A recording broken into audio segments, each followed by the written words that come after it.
Magandang araw mga bata! Bago natin simulan ang ating aralin, tayo muna ay manalangin. Sa ngalan ng Ama, ng Anak, ng Espiritu Santo. Amen. Ama, maraming salamat sa binigay mong biyaya sa amin. Naway gabayan mo kami sa pang-araw-araw naming gawain at gabayan mo din ang aming pamilya. Bago namin umpisahan ang aralin ngayon, bigyan mo kami ng mastong kaalaman para sa aming aralin ngayon. Amen.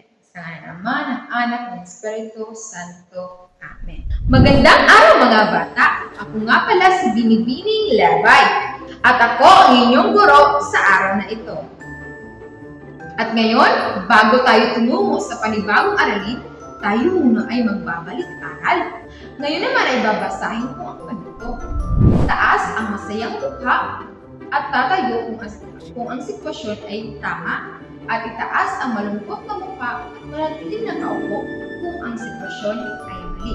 Uulitin ko, itaas ang masayang mukha at tatayo kung ang sitwasyon ay tama, at itaas ang malungkot na mukha at manatiling nakaupo kung ang sitwasyon ay mali. Naintindihan niyo ba? Mahusay. Una, ang pagtitiwala sa sarili ay ang paniniwalang kayang gawin ang isang bagay. Ano dapat ang ating itinaas? Masayang mukha o malungkot na mukha? Tama! Masayang mukha. Kalawa, hindi ipagpatuloy ang mga bagay na mahirap gawin. Ano dapat ang ating itinaas? Masayang mukha o malungkot na mukha? Tama! Malungkot na mukha. Ikatatlo, ang kakayahan o talento ay dapat pagyamanin at huwag ikalala. Ano ba dapat ang ating itinaas? Masayang mukha o malungkot na mukha? Masayang mukha. Ikaapat, natatakot at nahihiyang gawin ang isang bagay dahil walang tiwala sa sarili. Ano ba dapat ang ating itinaas? Masayang mukha o malungkot na mukha? Tama! Masayang mukha. Kahuli, nakakamit ang tagumpay sa gawain kung may tiwala sa sarili. Masayang mukha o malungkot na mukha? Masayang mukha. At dahil dyan, bigyan ninyo ang iyong sarili ng 5 palakpak. Mahusay. Ngayon naman ay dumako tayo sa ating panibagong aktibidad na kung saan ako ay magpapakita ng mga larawan sa inyo. Babasahin ko ang panunod. Ilagay ang mga larawan sa naangkop ng mga kategorya batay sa kung ito ay nakakasama o makakabuti sa nagawain sa kalusugan. Uulitin ko, dito ilagay ang mga larawan na nakakabuti. At dito naman ilagay ang mga larawan na nakakasama. Naintindihan niyo ba ako? Mahusay. Ngayon naman ay bibigyan ko kayo ng 2 minuto upang sagutan ninyo ang mga gawain. Pagkatapos ninyong sagutan ang mga gawain, magkakaroon ng mga katanungan mamaya. Ngayon naman ay ating iwawasto kung tama ba inyong mga isinagot. Sa nakakabuti, inilagay ninyo ang mga larawan na kung saan ito ay mahusay dahil inilagay ninyo ang mga larawan sa kung saan ito naaangkop, at dahil dyan, bigyan ninyo ang inyong sarili ng 5 palakpak. Mahusay. Ngayon naman ay may katanungan ako sa inyo. Una, ano ang napansin ninyo sa mga larawan? Tama! Ang napapansin ninyo sa mga larawan ay mayroong mga bata na naglalaro sa putik at mayroong mga bata na kumakain ng masustansyang pagkain at naliligo araw-araw at nanonood ng telebisyon. Kalawa, ang pagkain at pag-inom ba ng soft drinks at junk foods ay nakakabuti ba sa kalusugan? Hindi! Bakit? Dahil ang pagkain ng chichirya at pag-inom ng soft drinks ay nakakasama sa ating kalusugan. Ikatatlo, Kayo ba ay kabilang sa mga batang naliligo araw-araw bago pumasok sa paaralan? Kayo nga! At dahil dyan, bigyan niyo inyong sarili ng 5 palakpak. Mahusay! At ngayon naman ay magpapakita ako ng mga larawan bilang isang halimbawa na ating gagawin ngayong araw na ito. Babasahin ko ang panuto, ilagay ang hugis puso kapag ito'y nakabubuti sa ating kalusugan at bilog naman kapag nakakasama. Uulitin ko, ilagay ang hugis puso kapag ito nakabubuti sa ating kalusugan at bilog naman kapag nakakasama. Naiintindihan niyo ba ako? Mahusay! Ngayon naman ay magsisimula na tayo. Unang larawan. Ano ba dapat ang ating inilagay? Puso ba o bilog? Ito ay hugis puso. Mahusay! Ikalawang larawan. Ano ba dapat ang ating inilagay? Puso o bilog? Bilog, dahil ito ay nakakasama. Dahil sa larawan, ang mga bata ay naglalaro sa putik. Mahusay mga bata. Sa ikatlo naman, ano ba dapat ang ating inilagay dito? Puso ba o bilog? Puso, dahil ang bata sa larawan ay kumakain ng mga masusustansyang pagkain. Sa ika-4 na larawan, ano ba dapat ang ating inilagay dito? Puso ba o bilog? Bilog, dahil ang bata sa larawan ay kumakain ng chichirya at soft drinks. Kahuling larawan, ano ba dapat ang ating inilagay dito? Hugis puso ba o bilog? Tama, puso, dahil sa larawan ang bata ay naghuhugas ng kamay. Bigyan ninyo ang iyong sarili ng 5 palakpak. Ngayon naman ay mayroon akong katanungan sa inyo. Una, base sa mga larawang inyong nakita, bilang isang bata, nararapat ba na tayo ay hugas ng kamay? Oo, mahusay. Bakit? Dahil ang paghuhugas ng kamay ay nakakatulong upang maiwasan ang pagdako ng mga mikrobyo sa ating katawan. Mahusay mga bata. Ikalawa, ang paglalaro ba sa putik ay mabuting gawain? Hindi. Dahil ang paglalaro sa putik ay may dulot sa ating katawan, maaaring tayo ay magkasakit at dapuan tayo ng mga mikrobyo. Ikatlo, tama ba lalagyan natin ng puso ang batang naliligo? Tama, dahil ang batang naliligo ay nakakabuti sa ating kalusugan. At tama ba nalagyan natin ng bilog ang batang kumakain ng hamburger at umiinom ng pampalamig? Tama, ang pagkain ng hamburger at pag-inom ng pampalamig ay nakakasama sa ating kalusugan. Ngayon naman, bago tayo dumako sa ating panibagong talakayan, ay basahin muna natin ang ating layunin. Sa pagkatapos ng aralin, ang mga mag-aaral ay inaasahang natutukoy ang iba't ibang gawain na maaaring makasama o makabuti sa kalusugan. Ang ating paksang tatalakayan ngayon ay tungkol sa inaalagaan ko ang ating sarili. Kayo ba, inaalagaan mo ba ang inyong mga sarili? Mahusay! Ang pag-aalaga sa ating sariling kalusugan ay napakahalaga, kaya dapat mong piliin ang tamang pagkain at gawin para sa ikabubuti ng ating katawan. Kinakailangan na maglaan tayo ng oras upang tayo ay makapagpahinga at matulog sa tamang oras at mag-ehersisyo upang maging malakas ang ating pangangatawan. Kailangan din maging maingat at laging sumusunod sa tagubilin ng ating magulang, gayon din ang paalala ng ating guro. Naintindihan niyo ba ako? Mahusay! Ngayon naman, maaari niyo bang basahin ang mga halimbawa ng iba't ibang gawain na maaaring makasama o makabuti sa ating kalusugan?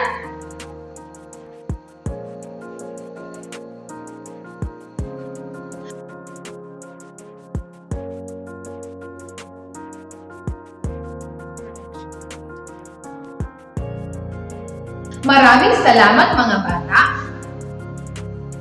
Ngayon naman ay magkakaroon tayo ng pangkatang gawain na kung saan kayo ay ipapangkat ko sa 3 pangkat. Bawat pangkat ay makakatanggap ng iba't ibang gawain. Bibigyan ko lamang kayo ng 3 minuto upang paghandaan inyong gawain at pagkatapos ng 3 minutong paghahanda. Pero bago dyan, babasahin ko muna ang pamantayan at rubric sa pangkatang gawain. Para sa ating pamantayan, makinig ng mabuti sa bawat panuto, magtulungan upang madali matapos ang gawain, paggalang sa opinyon ng bawat isa, at panghuli, pagiging masinop sa oras. Para naman sa ating rubrics para sa pangkatang gawain, nilalaman, 5 puntos, presentasyon, 5 puntos, kooperasyon, 5 puntos, at 3 oras, 5 puntos. Para sa kabuuan, mayroon 20 puntos. Unang pangkat, isa nila. Babasahin ko ang inyong panuto. Isa nila ang iba't ibang gawain na nakakasama at nakabubuti sa ating kalusugan, gaya ng pagligo araw-araw, pagkain ng sariwang gulay at prutas, pagkain ng junk foods at chocolate, at sobrang paggamit ng gadget. Sa ikalawang pangkat naman, kulayan. Babasahin ko ang inyong panuto. Kulayan ng berde ang mga larawan ng mga gawaing makabubuti sa kalusugan at pula naman para sa mga gawaing makakasama sa kalusugan. At para sa ikatlong pangkat, itugma. Babasahin ko ang inyong panuto. Itugma ang mga sumusunod na larawan sa hanay A ayon sa isinasaad ng mga salitang gawain sa hanay B. Naintindihan niyo ba? Mahusay, maaari niyo nang simulan ang inyong mga gawain.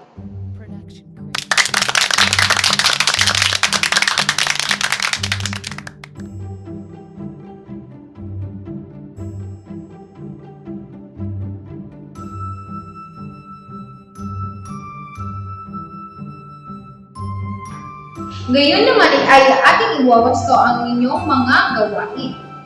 Para sa unang pangkat, mahusay dahil inyong isinadula ang iba't ibang gawain na maaaring makasama o makabuti sa ating kalusugan at dahil dyan, makakatanggap kayo ng 20 puntos. Bigyan ninyo ang inyong sarili ng 5 palakpak. Para sa ikalawang pangkat, kulayan. Mahusay dahil inyong tinulayan ang mga larawan ng berde kung saan ito ay mabuting gawain sa kalusugan at pula naman para sa mga gawaing nakakasama.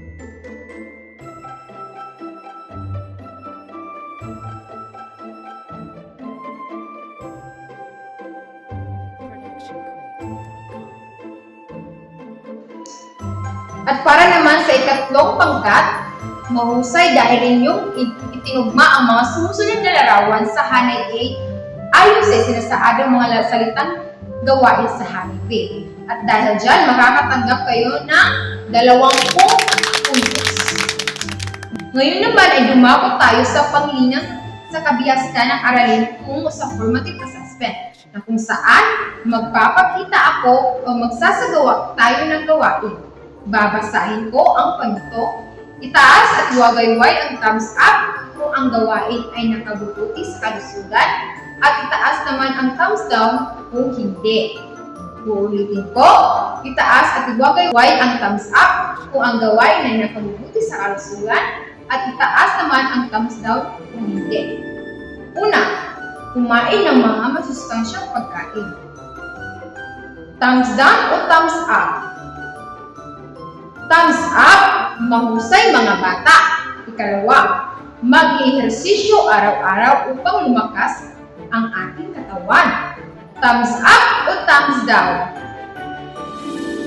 Thumbs up. Ikatatlo, si Ray ay umiinom ng soft drinks at kumakain ng chocolate. Thumbs up o thumbs down? Thumbs down. Ika-4, gagamit ng gadget sa tamang oras lamang. Thumbs up o thumbs down? up. Kahuli, tuwing Lunes lamang maliligo. Thumbs up o thumbs down? Thumbs down. Mahusay mga bata. Bigyan ninyo ang iyong sarili ng 5 palakpak. Mahusay. Ngayon naman ay magpapakita ako ng mga larawan bilang isang halimbawa. Bibigyan ko lamang kayo ng 2 minuto upang pagmasdang maigi ang mga larawan.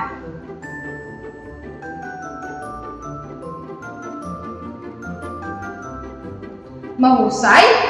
Ngayon naman ay may katanungan ako sa inyo. Anong ginawa ng mga bata sa mga larawan? Mahusay?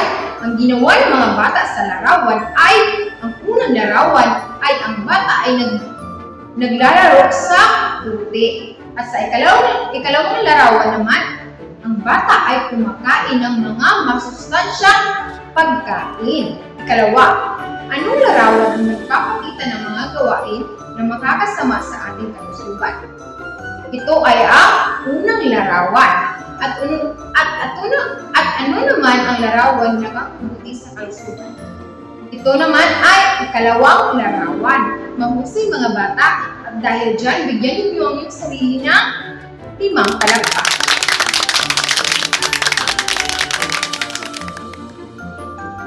Ngayon naman, para malaman ko kung naiintindihan niyo ba ang ating aralin ngayon, ay may katanungan ako sa inyo. Handa na ba kayo? Handa! Ang unang tanong ay, ano-ano ang mga gawaing maaaring makasama o makabuti sa kalusugan?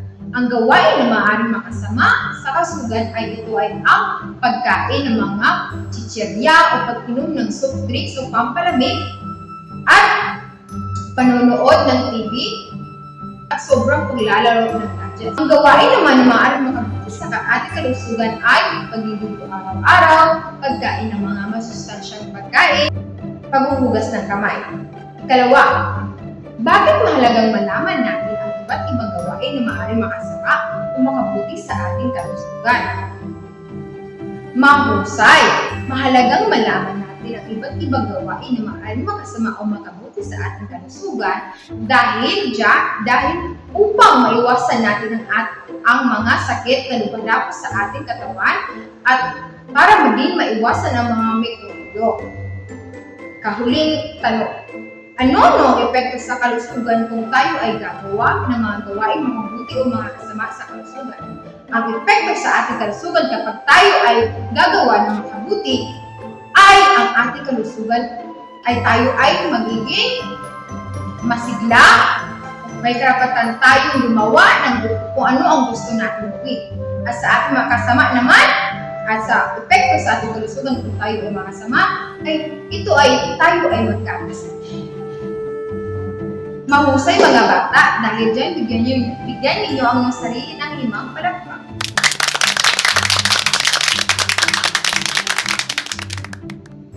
Mahusay. Ngayon naman ay magkakaroon tayo ng pagsusulit na kung saan dito ko malalaman kung mayroon ba kayong naiintindihan sa ating pagsasagot. Babasahin ko ang panito. Tingnan ng maigi ang mga larawan. Isulat sa patang check kung ang gawain ay nagpapakita ng makabubuti sa kalusugan. At X naman kung nakakasama. Uulitin ko, tingnan ng maigi ang mga larawan. Isulat sa patang ang check kung ang gawain ay nagpapakita ng makabubuti sa kalusugan at X naman kung nakakasama. Naiintindihan niyo ba? Mahusay. Sa unang larawan, ano ba dapat ang inilagay natin dito? Check ba o X? Check, dahil ang bata sa larawan ay nagsisipilyo. Isang halimbawa ng makabuting gawain. Kalawang larawan, ano ang ating nilagay dito? X ba or check? X, dahil sa larawan, ang bata ay naglalaro sa puti. Sa ikatlong larawan, ano dapat ang ating nilagay dito? Check ba o X? Check, dahil ang bata sa larawan ay naliligo. Isa itong halimbawa na makabubuti sa ating kalusugan. Ikaapat naman, ano ang dapat natin ilagay dito? Check ba o X? X, dahil ang bata sa larawan ay kumakain ng mga tsokolate, chichirya, at soft drinks. Mahusay mga bata. Sa ikahuling larawan, ano ba dapat ang ating inilagay dito? Check ba o X? Check! Dahil ang bata sa larawan ay kumakain ng mga masustansyang pagkain. Ito ay isang halimbawa na makabuti sa ating kalusugan. Naintindihan niyo ba? Wala na ba kayong mga tanong? Mahusay! At dyan nagtatapos ang ating talakayan. Paalam at maraming salamat!